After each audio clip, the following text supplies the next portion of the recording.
کہ بچے چونکہ لاڈلے ہوتے ہیں، اگر ماں لاڈ کے ساتھ اس کو سیدھا کرنا بھی چاہے تو خالہ خراب کر دیتی، باپ کرنا بھی چاہے تو پھپھو خراب کر دیتے۔ کیوں؟ آپ لاڈ کریں گے اجر ملے گا، لیکن کم از کم نماز چھڑانے کا لاڈ نہ کریں، اس پہ اجر نہیں گناہ ملے گا۔ بس اتنی سی بات، نماز پہ کوئی کمپرومائز نہیں۔ عبداللہ بن عباس بچے ہیں، سیدہ میمونہ خالہ ہیں، سیدہ میمونہ رضی اللہ تعالیٰ عنہ یہ خالہ ہیں عبداللہ بن عباس رضی اللہ تعالیٰ، اپنی خالہ کے گھر آ گئے، عشاء کی نماز ہے، دیکھا تو عبداللہ ابن عباس واپس آ کے سو چکے ہیں۔ آپ گھر میں آئے، سلام کا پہلا سوال یہ کیا ہے، اصلی الغلام، یہ بچہ نماز پڑھ کے سویا، یہ بچہ نماز پڑھ کے سویا۔ یہ مزاج ہے جس کو آج ہم سمجھنے سے قاصر ہیں اور اپنے ہاتھ سے اپنی اولادوں کو ذبح کر دیتے ہیں، ان کی ہڈیوں میں نماز کی محبت آتی نہیں۔ یہ اللہ کے رسول کا اخلاق ہے، اس سے بڑی محبت کیا ہے کہ آپ اپنے اولاد کو جہنم سے آزاد کروا دیں، اس سے بڑی محبت کیا ہے کہ آپ جنت کے انہیں وارث بنا دیں۔ رسول اللہ صلی اللہ علیہ وسلم نے اس لیے فرمایا تھا، مروا اولادکم بالصلاۃ وهم ابناء 7 سنین، 7 سالہ بچے کو نماز کا حکم دو، واضربوهم علیہا اذا بلغوا 10، 10 سال کا ہو جائے پھر بھی نماز نہیں پڑھتا اس کو مار کے پڑھاؤ۔ ہم تو ہو چکے بادشاہ بھی کہتے ہیں مار نہیں پیار، اچھی بات ہے، نہیں مارنا چاہیے، لیکن نماز کے معاملے میں اللہ کے رسول نے حکم دے دیا ہے، اس کے بغیر گزارا نہیں۔ ایک ماں کہتی ہے شیخ سے کہ شیخ کیا کروں، فجر کی نماز پہ میرے بچے اٹھتے نہیں۔ کہا تم ٹھیک نہیں کہہ رہے، اس نے اگریسو ہو کے کہا کہ یہ کیا ہوا، میں ٹھیک کیوں نہیں کہہ رہی؟ کہا بس ایک سوال کا جواب دے دو، اگر تیرے بچے کے کمرے میں آگ لگ جائے تو کیا کرو گے؟ کہا اجر رہو، تو میں تو اس کو کھینچ کے نکالوں گی۔ کہا دنیا کی آگ سے بچانے کے لیے کھینچ کے نکالو گی، جہنم کی آگ سے بچانے کے لیے تم یہ نہیں کر سکتے۔ بس فرق اتنا ہے، فرق اتنا ہے۔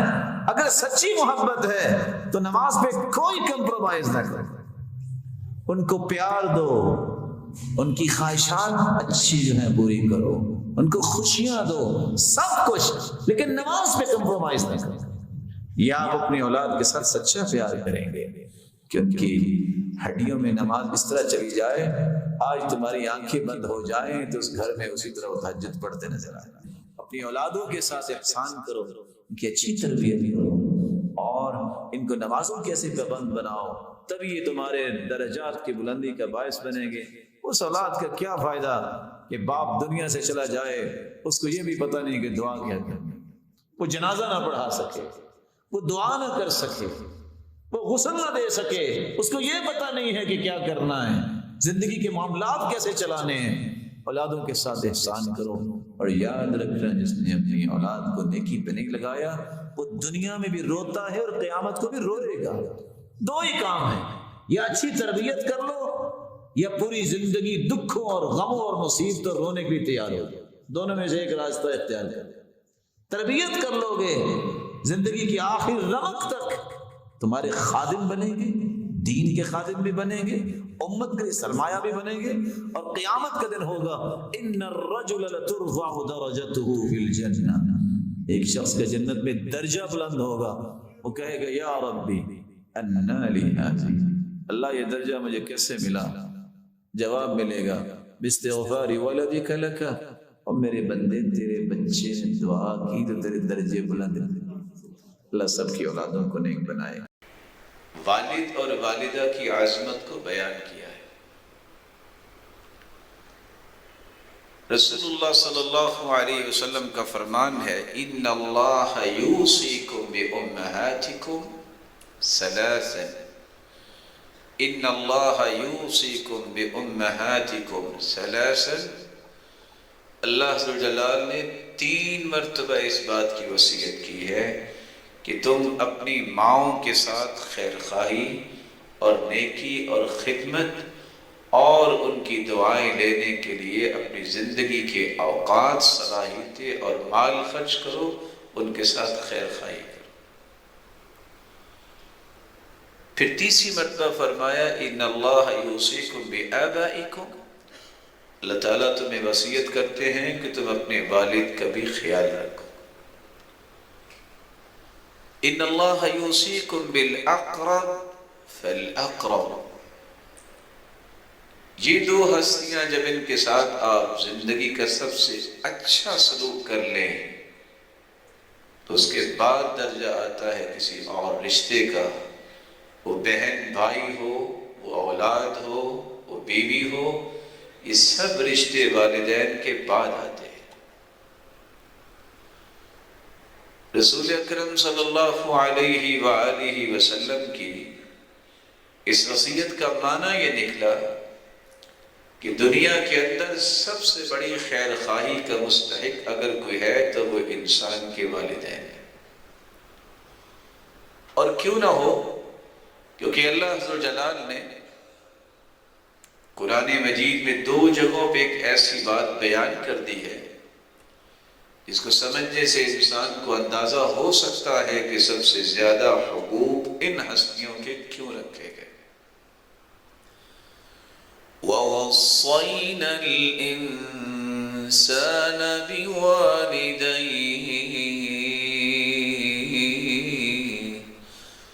حَمَلَتْهُ أُمُّهُ وَهْنًا عَلَى وَهْنٍ وَفِصَالُهُ فِي عَامَيْنِ أَنِ اشْكُرْ لِي وَلِوَالِدَيْكَ إِلَيَّ الْمَصِيرُ۔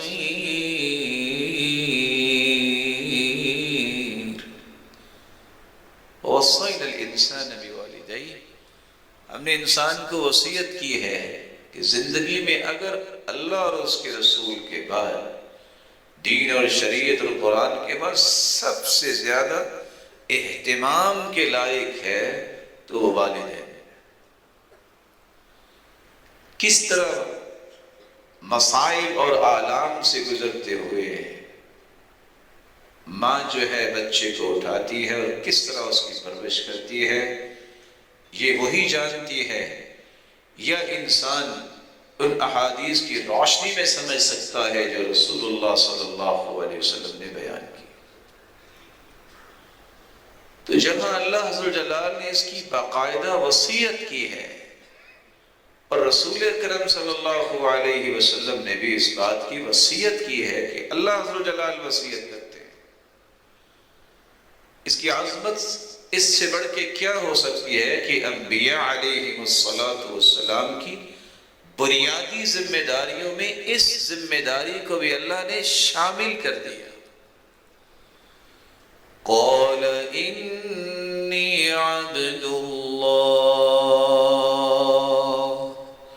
آتانی الکتاب وجعلنی نبیا وجعلنی مبارکا اینما كنت وأوصاني بالصلاة والزكاة ما دمت حيا وبرا بوالدتي ولم يجعلني جبارا شقيا والسلام علي يوم ولدت ويوم أموت ويوم أبعث حيا۔ عیسیٰ علیہ السلام جن کو اللہ عز و جلال نے یہ صلاحیت عطا کی کہ وہ ماں کی گود میں گفتگو کر رہے ہیں، جب ماں نے اشارہ کیا کہ مجھ سے پوچھ رہے ہو اس سے پوچھو، تو اللہ عز و جلال نے عیسیٰ علیہ السلام کی زبان کو جاری کیا اور وہ خود بول کے کیا کہتے ہیں؟ انی عبد اللہ، میں اللہ کا بندہ ہوں، آتانی الکتاب، اللہ نے مجھے کتاب دی ہے، وجعلنی نبیا، اور مجھے اللہ نے نبی بنا کے بھیجا، وجعلنی مبارکا اینما کنت، میں جہاں بھی ہوں گا اللہ نے مجھے مبارک بنا دیا، وأوصاني بالصلاة والزكاة ما دمت حيا، اور میرے رب نے مجھے وصیت کی ہے کہ جب تک میں زندہ رہوں نہ نماز میں کمی آنے دوں نہ زکوٰۃ میں کمی آنے دوں، وبرا بوالدتی، اور میری زندگی کی آخری سانسوں تک میں اپنی والدہ کی خدمت کروں اور ان کے ساتھ نیکی کروں، وَلَمْ يَجْعَلْنِي جَبَّارًا شَقِيًّا، اور میرے رب نے مجھے بدبخت نہیں بنایا۔ علماء امت سائد کی روشنی میں فرماتے ہیں جس شخص کے اوپر بدبختی چھا چکی ہو اسے فوراً اپنے والدین کے معاملات میں غور کرنا چاہیے کہ میں ان سے زیادتی تو نہیں کر رہا، ان کی خدمت میں کمی تو نہیں کر رہا۔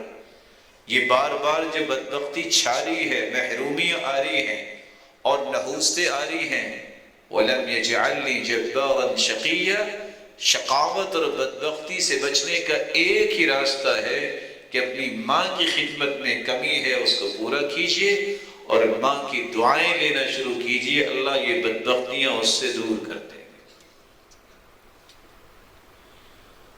روئے زمین پر یہ واحد رشتہ ہے جو بے لوث بھی ہے اور بے مثال بھی ہے۔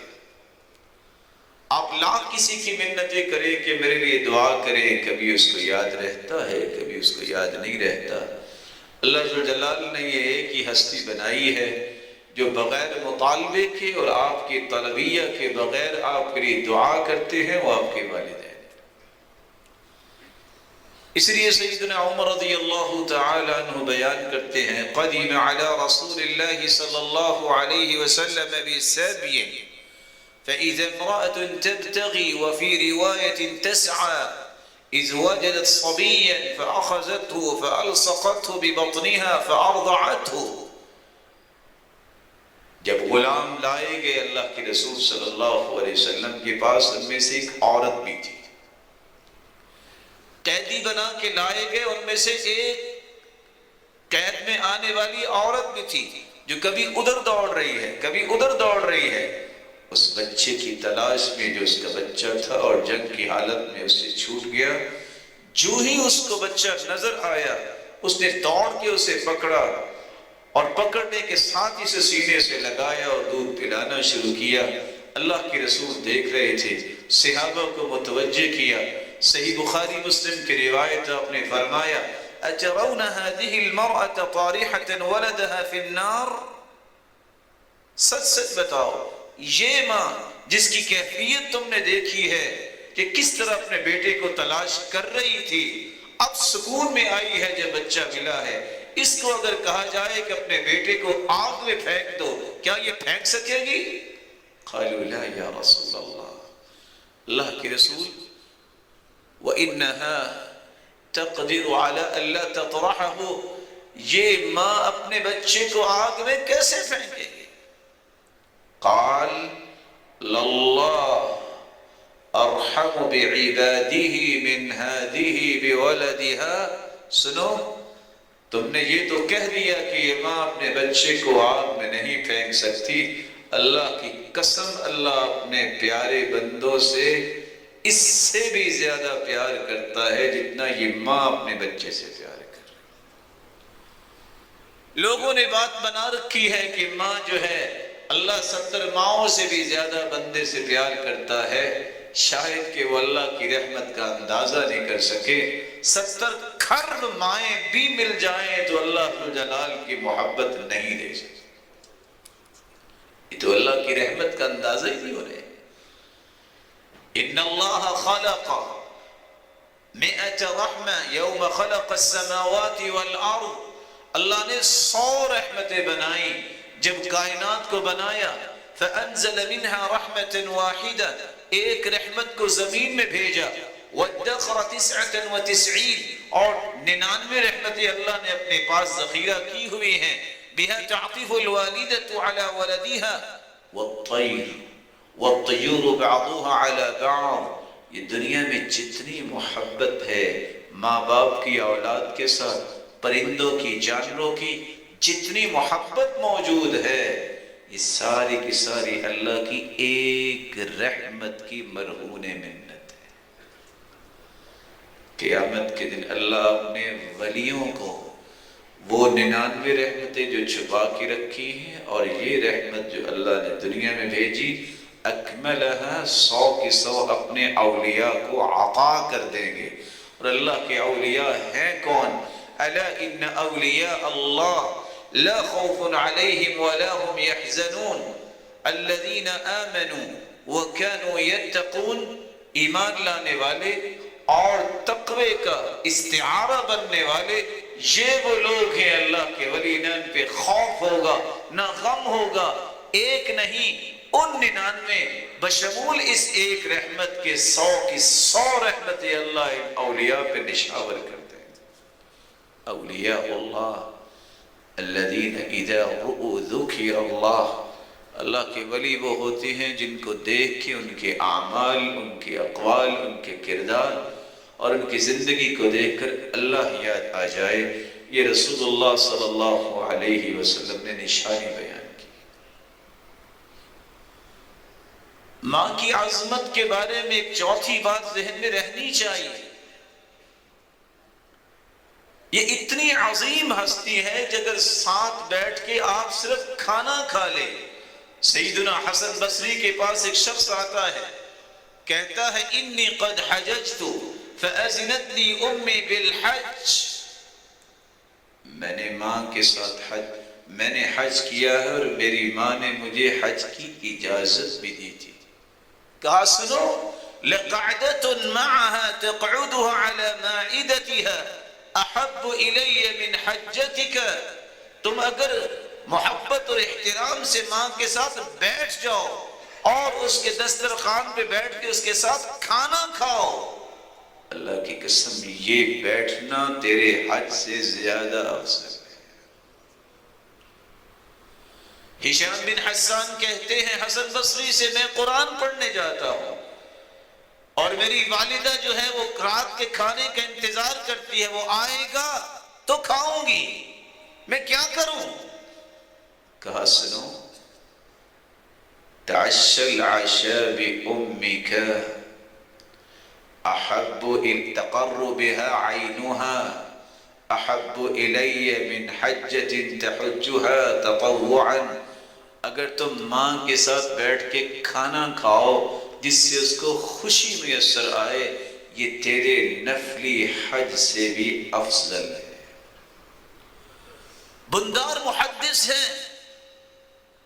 ماں سے مشورہ کرتے ہیں میں فلاں اور فلاں عالم سے پڑھنے جانا چاہتا ہوں۔ کہا بیٹا مجھے بھی ضرورت ہے اور میں دعا کروں گی، تم اپنی نیت کو خالص کر لو، علم کی برکت اللہ تمہیں عطا کر دے گی، جو قریب کے علماء ہیں ان سے سیکھ لو۔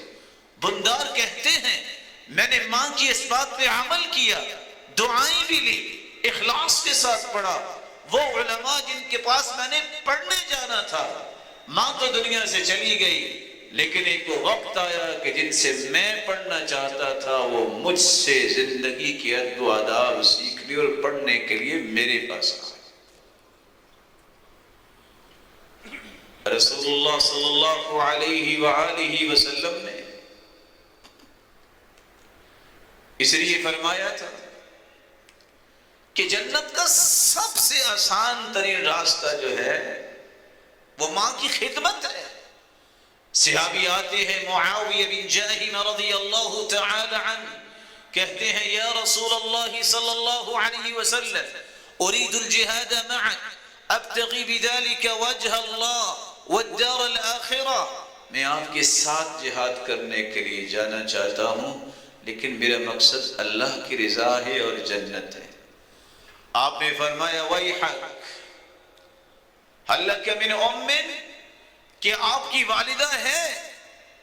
صحابی کہتے ہیں میں دوسری طرف سے آیا، یہی سوال کیا، آپ نے پھر وہی کچھ فرمایا، پھر فرماتے ہیں میں سامنے سے آیا، میں نے یہی بات کی، اللہ کے رسول نے پھر فرمایا وَيْحَكْ هَلْ لَكَ مِنْ أُمٍّ إِلْزَمْ رِجْلَهَا فسم الجنہ، ماں ہے نا، جاؤ اس کی خدمت کرو، جنت اس کی خدمت میں ہے، فسم الجنہ الزم رجلہا، اس کے پاؤں کو دباؤ تمہیں جنت مل جائے۔ ایک شخص جہاد جیسے عظیم کام کے لیے، ذروۃ سنامہ الجہاد، یہ کوئی معمولی کام تو نہیں ہے، یہ کوہان ہے ایمان کے، اسلام کی۔ جب اللہ کے رسول کے پاس آیا اور پتہ چلا کہ والدین تو رو رہے ہیں، فرمایا ارجع الی ابوی، لوٹ جاؤ اپنے ماں باپ کے پاس، جس طرح رلا کے آئے ہو اسی طرح انہیں ہنساؤ، جاؤ واپس چلے جاؤ۔ اللہ کے رسول نے واپس کر دیا۔ فإن أذن لك، اگر وہ اجازت دے تو پھر میرے پاس آنا کہ میں نے جہاد کرنے جانا ہے۔ رسول اللہ صلی اللہ علیہ وسلم کے صحابی عبداللہ ابن عباس رضی اللہ تعالی عنہ، جب ایک شخص آ کے کہتا ہے میں شادی کرنا چاہتا تھا لیکن عورت کے والدین نے انکار کر دیا، مجھے غیرت آئی، میں نے قتل کر دیا، اس گناہ کی معافی ہے؟ قال هل لك من ام، تم معافی کی بات کرتے ہو، قتل ہے، کوئی معمولی بات تو نہیں ہے۔ هل لی من توبہ، میں توبہ ہے اس میں؟ جواب کیا دیتے ہیں؟ هل لك من ام، ماں ہے آپ کی؟ راوی کہتے ہیں میں نے عبداللہ ابن عباس سے جا کے پوچھا کہ سوال تو یہ تھا کہ توبہ ہے کہ نہیں، آپ نے جواب دیا کہ ماں ہے، تو سیدنا عبداللہ ابن عباس نے کہا انی لا اعلم عملا اقرب الى اللہ عز وجل من بر الوالدہ، میرے نزدیک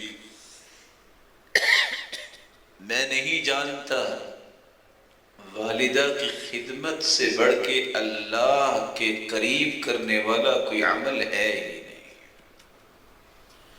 رسول اللہ صلی اللہ علیہ وآلہ وسلم نے اس لیے تو صحابہ کرام کو یہ باتیں سمجھائیں، اور نتیجہ کیا نکلا؟ انہیں یہ بات سمجھ آئی، تابعین اور تبع تابعین اور تاریخ ہے کہ اس کا کوئی نعم البدل نہیں اور نہ ہی اس کا کوئی احسان دنیا میں دے سکتا ہے۔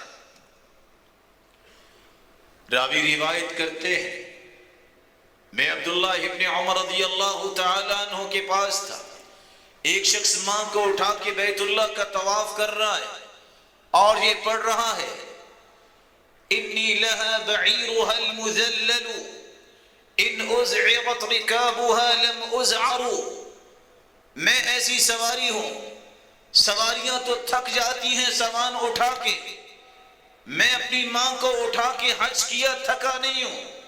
ان ازعرت رکابها لم ازعروا، اگر کسی سواری کی لگام ٹوٹ جائے، میں ایسی سواری ہوں کہ جب تک میں نے ماں کو اٹھایا یہ لگام ٹوٹنے کی بات ہی کوئی نہیں ہے۔ سوال کرتے ہیں عبداللہ ابن عمر سے هل قضیت حقها، کیا میں نے اپنی ماں کا حق ادا کر دیا؟ تو سیدنا عبداللہ ابن عمر رضی اللہ تعالی عنہ فرماتے ہیں وَلَوْ بِزَفْرَةٍ وَاحِدَةٍ، تیری پرورش اور ولادت میں جو تکلیفیں اسے برداشت کرنی پڑی، ایک تکلیف کا بھی تم بدلہ نہیں دے سکے۔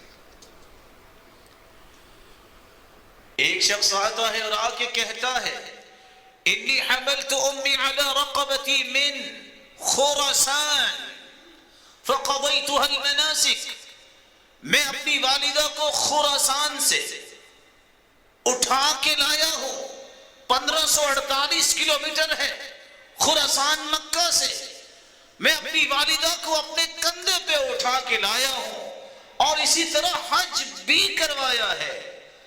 اترانی قضیت حقها، کیا خیال ہے اب بھی میں نے حق ادا نہیں کیا؟ تو جواب دیا ولا طلقة واحدة، کسی ایک تکلیف کا بھی تم نے حق ادا نہیں کیا۔ اور دوسری روایت میں آتا ہے وَلَوْ كَقُلَامَةِ ظُفُرٍ، یہ ناخن جو بڑھ جاتا ہے جس کو کاٹ کے پھینک دیا جاتا ہے، تم نے تو ماں کا اتنا بھی حق ادا نہیں کیا۔ یہ وہ سبق ہے ان نوجوانوں کے لیے جو آج والدین کو بوجھ سمجھتے ہیں، جو آج سمجھتے ہیں کہ ہماری راہوں یا ہماری ترقی میں رکاوٹ ہے۔ یہ وہ بدبخت لوگ ہیں جو اس حقیقت کو سمجھتے نہیں اور اللہ ذوالجلال کی اس نعمت کی قدر نہیں کرتے۔ رسول اللہ صلی اللہ علیہ وسلم نے اس لیے زندگی میں اور زندگی کے بعد دونوں حقوق کو بیان کرتے ہوئے فرمایا ہے۔ جب ایک صحابی نے سوال کیا من احق الناس بحسن صحابتی یا رسول اللہ صلی اللہ علیہ وسلم، اللہ کے رسول دنیا میں سب سے زیادہ میرے حسن سلوک کا حقدار کون ہے؟ قال امک، وہ آپ کی والدہ گرامی ہے۔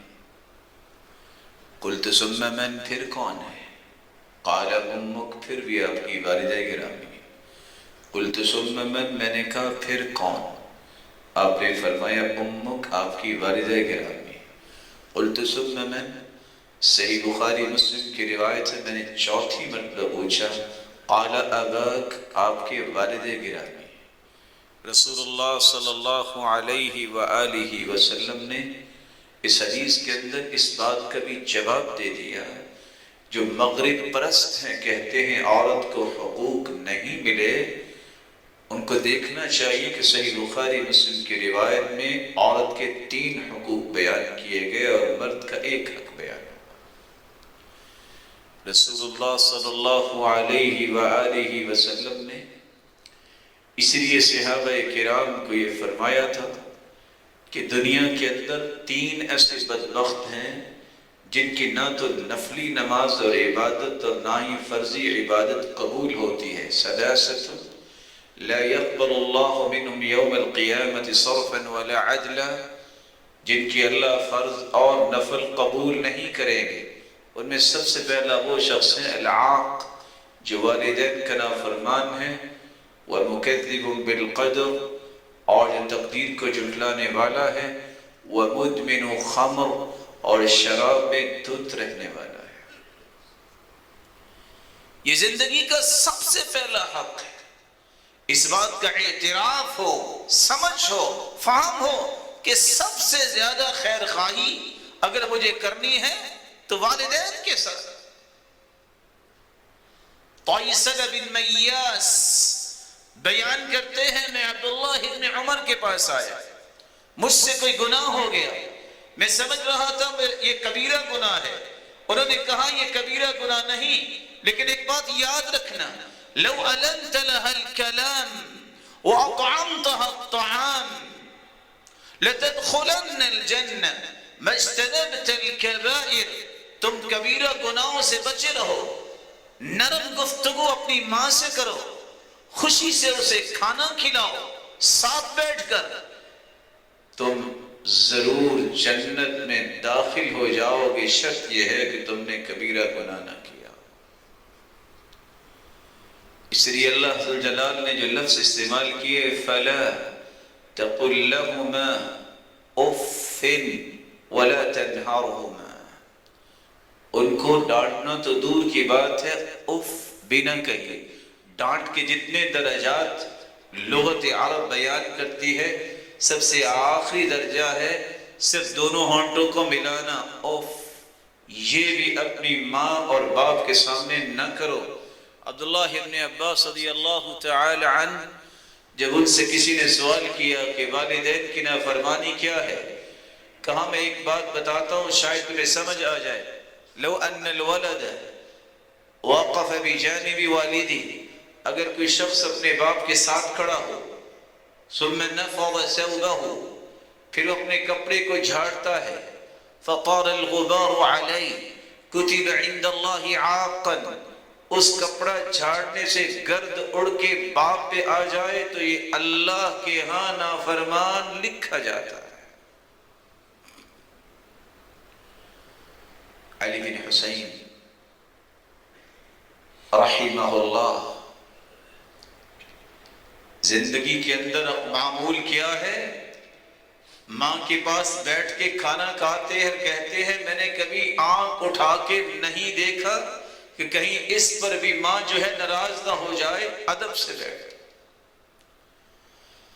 محمد بن سیرین ماں کے پاس بیٹھتے، لوگ آ کے کہتے بیمار ہو، کہنے والے کہتے زندگی گزر گئی ہے، یہ ماں کے سامنے اسی طرح ہی ادب سے بیٹھتے، کوئی بھی بات کرنے کی جرات نہ کرتے کہ کہیں کوئی بدتمیزی نہ ہو جائے۔ طلق بن حبیب چھت پہ چڑھتے، پتہ چلتا کہ والدہ ہیں تو اس ڈر سے چھت پہ نہ چڑھتے کہ ماں کی عظمت ہے، میں اوپر نہیں جاؤں گا۔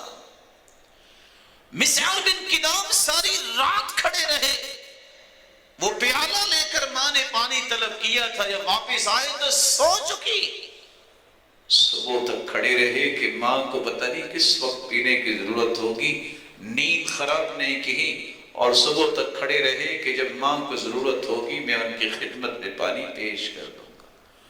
مسعر کہمس کو جب گھر میں دیکھا کہ بچھو نظر آیا، جب ایک بل میں چلا گیا اس کو ہاتھ سے نکالنا شروع کیا، وہ نکل تو آیا، مار تو دیا، خود کو ڈنگ لگ گیا۔ کسی نے کہا تم نے یہ کیا کیا؟ کہتے ہیں میں اس ڈر سے خود ہاتھ ڈالا ہے، کچھ چیز لینے جاتا ہوں نکل کے کہیں میری والدہ کو نہ ڈس جاتا۔ ابن العون بیان کرتے ہیں کہ ماں کی عظمت تو یہ ہے۔ حیوہ ابن شریح رحمہ اللہ محدث لوگوں کو پڑھا رہے ہیں، ماں بیمار تھی، آ کے کہتی ہیں یا حیوہ یا حیوہ الق الشعیر للدجاج، اٹھو میری مرغیوں کو خوراک ڈالو۔ کہتے بیٹو ماں کی خدمت اور ماننا یہ فرض ہے، تمہیں پڑھانا یہ نفل ہے، تم رکو پہلے ماں کی بات پوری کروں گا پھر آ کے تمہیں پڑھاؤں۔ رسول اللہ صلی اللہ علیہ وآلہ وسلم نے یہ حق رکھا ہے کہ ماں کی خدمت کے ساتھ اس کی اطاعت کی جائے، اس کے ساتھ نرمی کا سلوک کیا جائے، اف تک نہ کہا جائے، اس کی رضا حاصل کرنے کے لیے اس کی جائز ضرورتوں کو پورا کیا جائے۔ جب بھی زرد رنگ کا لباس محمد بن سیرین دیکھتے خرید کے لے آتے، پوچھنے والے پوچھتے کہ ہر وقت اسی رنگ کا لباس خریدتے ہو، کیا وجہ؟ کہتے ہیں میری والدہ کو رنگ بہت پسند ہے۔ رسول اللہ صلی اللہ علیہ وآلہ وسلم نے اس بات کا بھی حکم دیا، حق یہ ہے کہ تم مجھ سے دعائیں لو، کیونکہ والدین کی دعائیں اولاد کے حق میں ضائع نہیں ہوتی۔ اس لیے سیدنا ابو ہریرہ رضی اللہ تعالی عنہ جب صبح اٹھتے نماز پڑھتے، نماز کے بعد سب سے پہلا کام السلام علیکی ورحمۃ اللہ وبرکاتہ، ماں کو سلام پیش کرتے، ماں جواب دیتی اور وہ کہتے رحمک اللہ کما ربیتنی صغیرا، تجھ پر اللہ ذوالجلال رحمتوں کی برکھا برسائے، تم نے میری تربیت کیسے کی؟ اور ماں جواب دیتی رحمک اللہ کما بررتنی کبیرا، بیٹے تجھے بھی اللہ رحمتیں عطا فرمائے، تم نے بڑھاپے میں مجھے یاد رکھا۔ یہ حق ہے کہ اس کی دعائیں دی جائے اور بد دعاؤں سے بچا جائے۔ صحیح مسلم کی روایت ہے، جریج جو بہت نیک انسان تھا، اللہ کا ولی شمار ہوتا تھا، نماز پڑھ رہا ہے نفل، جو ہی نماز شروع کی ماں نے آواز دی یا جریج، دل میں سوچتا ہے امی و صلاتی، ماں اور نماز، نماز کو جاری رکھا۔ اس کی عقل کے مطابق یہ فیصلہ اللہ کی قربت کا تھا کہ نماز پڑھ رہے۔ ماں نے بددعا دی اللہم لا تمیتو حتی تریہ المومیسات، اللہ اسے موت نہ دینا جب تک یہ غلط عورتوں کو نہ دیکھے۔ ایک عورت آئی، اس نے آ کے برائی چاہی، جریج نے کہا اللہ سے ڈر جاؤ، وہاں سے چلی گئی اور جا کے کسی راعی کو ملی، چرواہے کو، اور جب بچہ پیدا ہوا تو لوگوں کو کہتی ہے جریج کا بچہ ہے۔ لوگ آئے، اس کی کٹیا کو گرا کے برا بلا کہا اور زیادتی کرنا چاہیے، کہا رکو، اللہ کے سامنے سجدہ ریز ہوئے، کہا اس بچے کو لاؤ، بچے کو کہا تم بتاؤ کس کے بیٹے ہو؟ وہ 9 بچے جو ماں کی گود میں ہی بولے ان میں سے ایک بچہ یہ بھی ہے، وہ بچہ بول کے کہتا ہے فلان الراعی لراعی فلان، فلان چرواہے کا بیٹا ہوں۔ لوگ حیران ہوئے کہ یہ 2 دن کا بچہ، یہ 4-6 دن کا بچہ کیسے بول رہا ہے؟ اللہ اپنے بندوں کو ضائع تو نہیں ہونے دیتا، لیکن وہ بددعا جو تھی ماں کی وہ قبول ہو گئی۔ بہت بڑا امام ہے زمخشری عربی زبان کا، وہ لکھتے ہیں کہ میں جب چھوٹا تھا میں نے چڑیا کی پاؤں میں ایک دھاگا باندھا، اچانک وہ ایک بل میں گئی، میں نے کھینچا تو اس کی ٹانگ ٹوٹ گئی۔ اس قدر میری ماں کو تکلیف ہوئی، جب اس کی ٹانگ کٹی دیکھی تو کہتی ہے قطع اللہ رجلک، تیری اللہ ٹانگ کاٹے، تم نے اتنا ظلم کیا پرندے پر۔ میں جوان ہوا، بڑا ہوا، میں بخارا پہنچا، میں سواری سے گرا، چوٹ لگی، علاج کیا، آخر میری ٹانگ کاٹنی ہی پڑی۔ اس دن مجھے سمجھ آئے کہ میری ماں کی بددعا پوری ہو گئی۔ عبداللہ ابن المبارک کے پاس ایک شخص آتا ہے کہ میری اولاد مجھے پریشان کرتی ہے، کہا میں تم سے صرف ایک سوال کروں گا، کبھی بددعا تو نہیں دی؟ کہا بددعا تو دی تھی۔ کہا یہ اس کا نتیجہ ہے، زندگی میں کبھی اپنی اولاد کو بددعا نہ دیجیے، زندگی میں کبھی اپنے والدین کی دعاؤں سے اپنے آپ کو محروم نہ کیجیے۔ رسول اللہ صلی اللہ علیہ وآلہ وسلم نے صحابہ کرام کو یہ بات بھی سمجھائی، ان اللہ حرم علیکم عقوق الامہات ووقت البنات ومنع الوہات۔ اللہ نے اس چیز کو حرام کیا ہے کہ تم ماؤں کی نافرمانی کرو اور بچیوں کو زندہ درگور کرو اور پھر بخل کرو اور لینے کی خواہش کرو، دینے کی خواہش نہ کرو۔ جس طرح شرک حرام ہے اس طرح ماؤں کی نافرمانی بھی حرام ہے۔ جس طرح خنزیر کھانا، جس طرح مردار کھانا حرام ہے، جس طرح دھوکہ دینا حرام ہے، چوری اور ڈکیتی حرام ہے، اس طرح ماؤں کی نافرمانی بھی حرام ہے۔ جس چیز کو اللہ نے حرام کہہ دیا ہے، اس کا مطلب یہ ہے کہ اس کی پاداش میں کل قیامت کو سزائیں ملے گی۔ اللہ جلال ہر ایک کو محفوظ فرمائے اور اس گناہ بے لذت سے بچائے جو اپنے والدین کی قدر نہیں کرتے۔ رسول اللہ صلی اللہ علیہ وسلم نے سے فرمایا تھا ثلاثۃ قد حرم اللہ علیہم الجنہ، 3 ایسے لوگ ہیں جن پر جنت حرام ہے۔ قیل من ہم یا رسول اللہ، اللہ کے رسول وہ کون سے لوگ ہیں؟ تو آپ نے فرمایا جن پر جنت حرام ہے ان میں پہلا شخص ہے العاق، جو والدین کا نافرمان ہے، اور دوسرا شخص ہے مدمن الخمر، جو شراب میں دھت رہتا ہے، اور تیسرا شخص ہے والدیوث الذي يقر في اهله الخبث، جس کے گھر میں فحاشی اور عریانی اور خباثت ہوتی ہے اور اسے کوئی پرواہ نہیں ہوتی، نہ اصلاح کرتا ہے نہ اس کی پرواہ کرتا ہے۔ اگر یہ تینوں توبہ نہیں کرتے تو ان پر جنت حرام ہے۔ رسول اللہ صلی اللہ علیہ وسلم نے فرمایا بابان معجلان عقوبتهما فی الدنیا مع ما يدخرها له فی الآخرہ، 2 ایسے دروازے ہیں جن کی سزا بہت جلد انسان کو مل جاتی ہے، ایک والدین کی نافرمانی اور دوسری اللہ کی بغاوت۔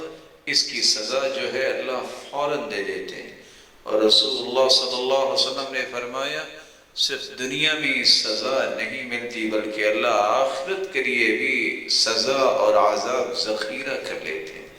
اس لیے رسول اللہ صلی اللہ علیہ وآلہ وسلم کے صحابی نے فرمایا تھا انی لا اعلم عملا اقرب الى اللہ عز وجل من بر الوالدہ، میں نہیں جانتا کہ کوئی ایسا عمل ہو جو اللہ جلال کا تقرب جس سے مل جائے، وہ والدہ کی خدمت سے بڑھ کے کوئی عمل نہیں۔ اللہ ذوالجلال ہم سب کو اس ذمہ داری کا احساس کرنے اور اس ذمہ داری کو نبھانے کی توفیق عطا فرمائے، اور جن کے والدین زندہ ہیں اللہ تعالیٰ انہیں ایمان اور صحت